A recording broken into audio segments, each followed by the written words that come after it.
Hello everyone, देखिए अब next है हमारे पास हाइड्रोस्टैटिक पैराडॉक्स। हाइड्रोस्टैटिक पैराडॉक्स क्या बताता है? सिंपल ये बात बताता है कि जो प्रेशर एक्सर्ट करता है लिक्विड कॉलम पे, डिपेंड किस पे करता है? Height of the liquid. Because आपको पता है ना, एच रो जी होता है, समझ रहे हो? एटमॉस्फेरिक प्रेशर तो है ही है, जो जितना नीचे जाएंगे हम वो किस पे डिपेंड कर रहा है? एच पे डिपेंड कर रहा है, ठीक है। तो यानी कि वेसल कैसा भी है आपका, ठीक है, तो जो प्रेशर है वो डिपेंड किस पे करता है? आपका हाइट पे डिपेंड करता है, ना कि उसकी शेप कैसी है, ठीक है। यही लिख रखा है, the pressure exerted by a liquid column depend only on the height of the liquid column. Column मतलब ये जो बनाए हुए हमने, ठीक है, vessels, and not on the shape of the containing vessel. और किस पे नहीं डिपेंड करता? शेप पे। अब जैसे देखने में ऐसा लगता है कि यहाँ अगर मैं यहाँ पर एक से होल करूँ तो यहाँ प्रेशर ज़्यादा होगा, यहाँ पर कम होगा, ऐसे आपको लग रहा होगा, ठीक है ना, और यहाँ पर तो बहुत ही कम ऐसा लग रहा होगा। ऐसा नहीं है, लेकिन प्रेशर क्या है, देखो यहाँ पर अगर हम देखें, इनकी जो हाइट है ये वाली, इसके जो सरफेस की ये वाली, ये क्या है? सेम है, समझ रहे हो? हाइट क्या है? सेम है। तो यहाँ भी प्रेशर जो होगा सेम लगेगा और यहाँ भी सेम होगा, समझ रहे हो? यहाँ भी सेम होगा और यहाँ भी सेम होगा, चाहे देखने में ये लग रहा है कि प्रेशर कम ज़्यादा होगा। क्लियर है? क्यों? क्योंकि ये इस तरीके से बने हुए तो लगता है कि प्रेशर कम होगा, नहीं।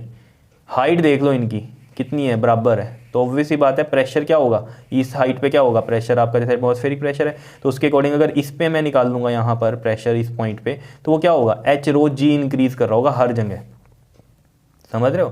तो वो किस पे डिपेंड कर रहा है? हाइट पे। बिकॉज यहाँ पर भी ये क्या है? हाइट एच ही है, इस वजह से यहाँ भी क्या है? ये हाइट एच ही है। देखो सोचने में ऐसा लगता है ना हमें, जैसे मान लो ये दो कंटेनर हैं, इस तरीके से मान लो ये, ठीक है, इस तरीके से मान लो, ऐसे मान लो, ठीक है, और एक ये ऐसे मान लो, ठीक है, ये चीज़ इस तरीके से, ठीक है। इनका ये वाला जो एरिया है ना, ये वाला एरिया मैंने कहा कि सेम है, ठीक है, एरिया सेम है, क्लियर। लेकिन आपको ये दिख रहा होगा कि यहाँ पानी कम है, यहाँ ज़्यादा है, क्योंकि ये ऐसे हो गया ना, थोड़ा ब्रॉड हो गया, लेकिन हाइट मैंने सेम ही ली है, इनकी सेम हाइट ली है, ठीक है, हाइट सेम ही ली है। तो यहाँ पर क्या है? ऑब्वियस ही बात है, पानी कम है, इसमें ज़्यादा है, तो यहाँ पर जो इसका जो मास है हम कहेंगे m1 और ये वाला m2, इसमें क्या कौन सा ज़्यादा है? ये वाला ज़्यादा होगा, m2। तो अगर m2 ज़्यादा है तो यहाँ पर जो इस पर फोर्स लग रही होगी इस एरिया पे, इस वाले में, यहाँ F1 लग रही होगी और यहाँ पर ये F2 लग रही होगी, यही है मतलब। तो mg होता है, तो ऑब्वियस आता है m2 इधर ज़्यादा है तो इसमें भी F1 से ज़्यादा होगा F2। तो उसके अकॉर्डिंग आपको ये लगता है कि जो प्रेशर है वो किस में ज़्यादा होना चाहिए? इसमें ज़्यादा होना चाहिए। लेकिन यही तो कहानी है, समझ रहे हो? यही तो पैराडॉक्स है। देखो ना, पैराडॉक्स का जो दूसरा मतलब वो क्या है? स्ट्रेंज ही है, कि स्ट्रेंज ही तो हुआ ये, ठीक है ना। देखने में इस तरीके से लग रहा है कि प्रेशर इसमें ज़्यादा होना चाहिए क्योंकि इधर वॉल्यूम ज़्यादा है, लेकिन ऐसा नहीं है।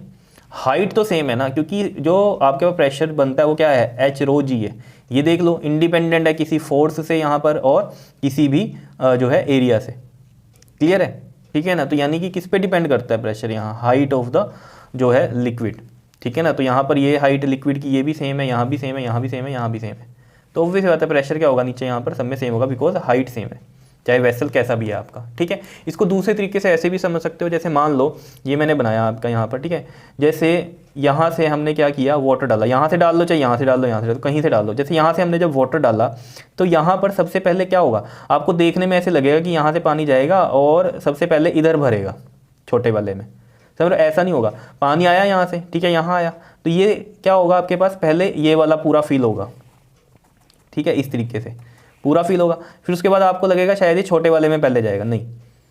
जब पानी आप यहाँ से डाल रहे हो तो ये सेम हाइट पे अटेन करेगा। यहाँ ये जैसे इतनी हाइट अटेन करी इधर इतने, तो यहाँ पर भी ये इतनी करेगा, ठीक है, यहाँ पर भी इतनी करेगा। समझ रहे हो बात को? क्योंकि प्रेशर देखो ना, अब इस वाले पॉइंट पे जो प्रेशर होगा वही सेम यहाँ होगा। तो अगर प्रेशर सेम है तो ऑब्वियस सी बात है क्या होगा? ये आपका बिल्कुल क्या होगा? उसी प्रेशर में क्या होगा? ये फिलअप करेगा। तो यहाँ पर भी उसी प्रेशर में करेगा, तो ये जो होगा आप ऊपर से पानी डालते रहोगे तो ये यहाँ पर भी क्या होगा? भरता रहेगा, ठीक है ना। मतलब क्या है, इस लेवल पे अगर हम देख रहे हैं तो यहाँ पर क्या होगा? प्रेशर सेम होगा सब लेवल्स पे। तो यहाँ मतलब क्या कहने का मेरा मतलब है कि पानी जब आप फिल कर रहे हो तो वो अमाउंट जो होगा वो कैसा हो सकता है? कम ज़्यादा हो सकता है यहाँ पर, लेकिन जो लेवल है इनका वो क्या रहेगा? सेम रहेगा। लेवल क्या रहेगा इनका? सेम रहेगा। क्या इतनी बात समझ पा रहे हो? ये आप यहाँ से भी कर सकते हो। मान लो इस वाली ट्यूब से आपने पानी भरना शुरू किया, ठीक है, तो ये इस तरीके से जाएगा और सेम लेवल में अप करेगा। ये आप करके देख सकते हो स्कूल में, अगर ये आपके पास इक्विपमेंट है तो वहाँ आप कर सकते हो। ये बिल्कुल क्या करेगा? बिल्कुल लेवल जो होगा इनका क्या रहेगा? सेम रहेगा। ऐसा नहीं होगा कि छोटे वाले में पहले जाएगा पानी या बड़े वाले में बाद में जाएगा, ऐसा कुछ नहीं होने वाला। सेम लेवल पर ये भरेगा पानी यहाँ पर। क्लियर है, ये चीज़ समझ में आ रही है आपके? इसलिए क्या है ये पैराडॉक्स है, मतलब क्या है, स्ट्रेंज है। और ये कहानी जो है यहाँ से बिल्कुल ईजिली आपको समझ में आती है, ठीक है। इसमें बच्चों को कन्फ्यूजन हो जाती है, लेकिन इस वाली से आपको साथ में ये समझ में आ रही होगी बात। क्लियर कर लोगे हाइड्रोस्टैटिक पैराडॉक्स, क्लियर है। तो यहाँ पर हमने पिछली वीडियो में किया था एग्जाम्पल 10.2, ये भी देख लेना आप, ठीक है। Okay, thank you.